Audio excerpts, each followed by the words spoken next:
El mundo está gobernado por la irresponsabilidad. De hecho, todo el sistema en su conjunto se sustenta en la irresponsabilidad, pues se nutre de ella como fuente principal de alimento. Los estados y naciones, las leyes, las religiones, las ideologías políticas y las costumbres y tradiciones culturales sientan sus cimientos sobre la irresponsabilidad de los individuos. El ejercicio del poder se basa íntegramente en esa irresponsabilidad. Y por lo tanto la opresión y la injusticia y el dolor que causan los conflictos religiosos, culturales, nacionales o ideológicos también tienen su raíz en la irresponsabilidad. La irresponsabilidad es la gran enfermedad humana. Es la peste que nos persigue desde los albores de nuestro desarrollo cognitivo superior. Es la plaga que ha castrado nuestra evolución y ha convertido al ser humano en una caricatura grotesca de lo que podría haber llegado a ser. Y la irresponsabilidad tiene su raíz en la obediencia, es decir, en el sometimiento de nuestra propia voluntad a criterios ajenos. Obedecer es el acto más atroz de irresponsabilidad que puede cometer un ser humano. Obedecer órdenes, acatar leyes y normas, someterse a dogmas y preceptos, seguir costumbres y tradiciones, someterse a líderes o a los principios dictados por ideologías o religiones, son todos ellos actos de extrema irresponsabilidad individual. Porque un individuo solo es responsable de sus actos cuando estos son la expresión de su propio juicio o discernimiento, es decir, de la actividad de su propia conciencia. La responsabilidad nace de juzgar los hechos por uno mismo, generar un criterio propio y después actuar en base a ese discernimiento, asumiendo sus consecuencias. Sin embargo, un individuo que obedece nunca es plenamente responsable de sus actos, porque estos no derivan de un juicio y discernimiento propios. La obediencia basa la acción en preceptos y criterios generados fuera de la mente del propio individuo y por lo tanto externos y ajenos a su actividad consciente. En consecuencia, el individuo que obedece órdenes, leyes, normas, creencias o preceptos siempre actúa de forma irresponsable. La obediencia siempre es un acto de irresponsabilidad. Desde muy pequeños nos han imbuido de una visión no solo tergiversada sino invertida de lo que es la responsabilidad. Nos han inculcado la idea de que la obediencia y el acatamiento de órdenes, normas, principios o leyes es un acto de responsabilidad en sí mismo, cuando es precisamente lo opuesto. Y viceversa, nos han inoculado la idea de que desobedecer siempre es un acto de irresponsabilidad, cuando de hecho es todo lo contrario. Y es que paradójicamente cualquier persona que desobedezca leyes, órdenes o normas está actuando por definición de forma responsable, porque basa sus acciones no en criterios ajenos, sino en su propio discernimiento, por erróneo que éste pueda ser. Es así. No importa si el que desobedece está cometiendo un error o no, siempre es responsable de sus actos. Siguiendo los razonamientos expuestos, podemos concluir también que una persona puede actuar de forma responsable si sus acciones se basan en su propio criterio individual y éste resulta ser coincidente con las órdenes, las leyes, las normas o los preceptos. Pero atención, esa persona solo habrá actuado de forma responsable si estaba dispuesta a desobedecer en el caso de que su criterio no fuera coincidente con la orden recibida o con las normas o leyes pertinentes. Es decir, si priorizaba sus propios criterios derivados de su propia actividad consciente por encima de cualquier otro precepto externo. Resumiendo, la responsabilidad siempre se basa en el acto consciente de pensar por uno mismo y actuar en consecuencia. La irresponsabilidad siempre se basa en renunciar al acto consciente de pensar por uno mismo, obedeciendo criterios externos. La obediencia siempre y en todos los casos se basa en la renuncia a la propia consciencia. Y esa renuncia del individuo al propio criterio, al propio juicio, es la fuente de la mayoría de males que aquejan a la humanidad y lastran incluso nuestra propia evolución como especie.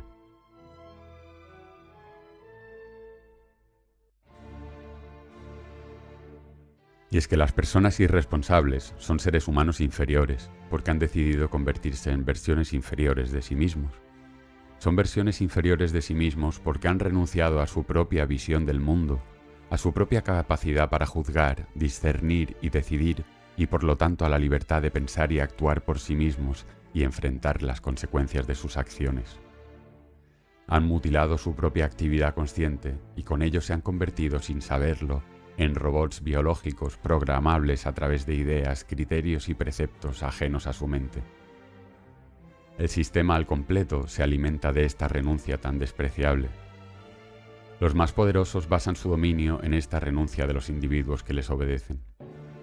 Las perniciosas y absurdas religiones e ideologías basadas en la obediencia y creencia en mitos sin sentido o en absurdos principios abstractos han sobrevivido durante siglos alimentándose de esta obediencia irresponsable, causando cientos de millones de muertos en guerras y conflictos de todo tipo.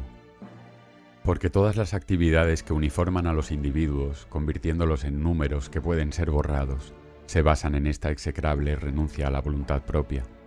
Y esta programación mental que castra nuestra conciencia y nos rebaja como seres humanos va mucho más allá de las patrias, ideologías, religiones, leyes o normas. Incluso seguir una tradición o las directrices emanadas de algo tan abstracto como un calendario se basan en esta irresponsabilidad. Pongamos un ejemplo. La mayoría de nosotros celebramos la Navidad como si fuera algo inevitable, solo porque la sociedad nos lo ha dictado, sin tan solo plantearnos por qué debemos hacerlo. Llegada la fecha determinada y de forma inconsciente, como si estuviéramos hipnotizados, nos lanzamos a repetir los mismos rituales año tras año, sin hacernos las preguntas que una mente mínimamente consciente debe hacerse. ¿Ustedes se han planteado alguna vez por qué celebran las fiestas navideñas? ¿Se han cuestionado qué razón hay para que ustedes repitan lo mismo que hacen todos los demás por las mismas fechas? ¿Se han planteado para qué las celebran, qué sentido tienen realmente para ustedes como individuos y qué les aportan? De hecho, ¿se han cuestionado alguna vez si realmente quieren celebrarlas con independencia de lo que les digan sus familias o el resto de la sociedad? Si no se han planteado ninguna de estas cuestiones ni la posibilidad de dejar de celebrar las fiestas navideñas, es que en ningún momento han tomado conciencia real de por qué las celebran. Y eso significa que no son plenamente conscientes del sentido de sus acciones y por lo tanto actúan de forma irresponsable. De la misma forma que nos disfrazamos por carnaval, nos comemos las uvas por fin de año o celebramos nuestro aniversario, ni siquiera sabemos cómo hemos llegado a hacer todo eso. Lo hacemos por inercia y lo acatamos sin voluntad propia, porque se supone que debemos hacerlo, o porque siempre se ha hecho así. Es decir, actuamos como lo haría alguien hipnotizado, como lo haría un robot, como entidades que no están vivas del todo y que solo actúan obedeciendo impulsos externos que jamás ponen en tela de juicio, porque los consideran un principio superior que no pueden cuestionar. Y no nos engañemos, eso es aplicable a todos los ámbitos de nuestra vida. Esa misma hipnosis, esa misma irresponsabilidad, abarca desde las costumbres diarias más prosaicas hasta lo que consideramos los más elevados valores morales.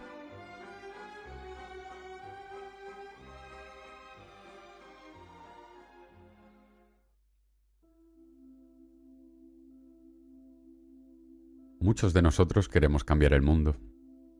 Pero ¿cómo queremos cambiar nada si ni tan solo somos capaces de cuestionarnos por qué pensamos lo que pensamos, por qué creemos en lo que creemos o por qué actuamos como actuamos, ni qué sentido tiene nada de ello? Si ni tan solo somos capaces de poner en cuestión lo que hay dentro de nuestras cabezas, cómo ha llegado ahí y para qué lo necesitamos, ¿cómo vamos a cuestionar el mundo exterior? Es triste, pero es la verdad. No somos seres humanos completos. Solo somos sombras, versiones mutiladas y deformes de lo que podríamos ser, obedeciendo como autómatas irresponsables de sus actos a una multitud de mecanismos de programación mental que dirigen nuestros gustos, pensamientos, creencias y costumbres y que ni tan solo hemos creado nosotros. Compruébenlo. Intenten poner en cuestión a fondo y con valentía alguna de sus creencias, sus adicciones sociales o sus costumbres más arraigadas. Incluso las más nimias, como dejar de usar el smartphone para cualquier cosa. Observen lo que sucede dentro de sus cabezas. No tardarán ni 10 segundos en empezar a buscar excusas, pretextos y justificaciones de todo tipo para no cuestionar ninguno de esos mecanismos de programación mental profunda. Y lo harán sintiendo una sutil e inaprensible sensación de miedo, como si al poner en duda sus creencias o sus hábitos, alguien amenazara con cortarles una extremidad, como si ustedes y las ideas que les dominan fueran la misma cosa. Pues bien, ese miedo que sienten y esa oleada de excusas y justificaciones que inundan su cerebro, ni tan solo son suyas. Ustedes no son responsables ni tan solo de eso. Son las ideas que les controlan, las que están usando su propio cerebro para generar mecanismos de autodefensa e impedir que su conciencia retome el control de su mente y de su voluntad. Hasta este punto llega nuestra esclavitud. Y este mundo vacío, injusto, hipócrita y enloquecido que nos rodea es tan solo el reflejo exterior de lo que sucede dentro de nuestras mentes. Si realmente quieren cambiar las cosas, den el primer paso y sean conscientes de lo que ustedes son en realidad. Ustedes no son sus costumbres, ni sus hábitos, ni las tradiciones culturales que repiten cada año. Ustedes no son la patria que les han inculcado, ni su religión, ni su partido político, ni su equipo de fútbol. Ustedes no son su smartphone, ni su dinero, ni su casa, ni su coche, ni su estatus social. Ustedes son la voluntad de pensar y decidir por sí mismos, a cada momento, qué hacer con su tiempo y con su energía. Ustedes son el amor que sienten por las personas que les rodean, y ustedes son también el amor que las demás personas sienten por ustedes. El resto de cosas son elementos externos vacíos que tienen el valor que ustedes quieran darle. Así pues, dejemos de buscar culpables externos en forma de villanos fantasiosos tramando conspiraciones en la oscuridad y la lejanía. Antes de enfrentarnos al mal exterior, tengamos la valentía de cuestionar todo aquello en lo que creemos y que nos esclaviza. Sin dar ese paso previo, todo intento de cambiar el mundo será en vano. Librémonos de todas estas cadenas que nos aprisionan desde que nacemos y retomemos el control de nuestra mente y de nuestra voluntad. Dejemos de obedecer sin pensar por nosotros mismos. Dejemos de ser unos irresponsables y convirtámonos en seres humanos completos. La liberación del ser humano empieza en el interior de nuestras mentes.